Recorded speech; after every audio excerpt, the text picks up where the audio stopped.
Эфирда яңалыклар программасы. Дәвам итәбез. Балалар рәсем ясы республика конкурсы дәвам итә. Казанның Адымнар күп телле 183 гимназиясе укучылары үз иҗат җимешләрен тәкъдим итте.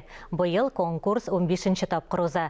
Төп темалар Татарстанда туган телләр һәм халыклар бердәмлеге, Россиядә фән һәм технологияләр елы, куркынычсыз юллар, табибларга рәхмәт җиткерү.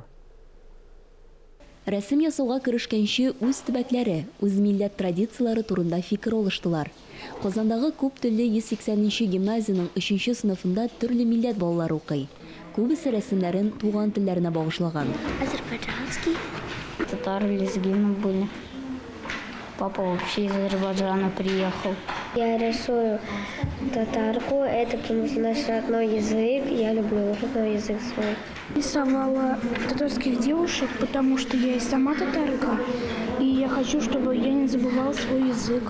Балалар рәсем ясы республика конкурсы быел фән һәм технологиялар, куркынычсыз юллар, табибларга рәхмәт сүзе темаларына да багышланган. Мы выбрали тему – это сохранение родных языков. Без туган телне саклау темасын сайладык, чөнки кайберәүләр телен, мәдәниятен оныта. Аны саклап калырга кирәк.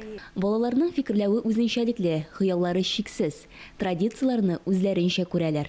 У меня здесь татарская еда, то, что любит татар есть. Чак-чак, перемеш, треугольник, чай.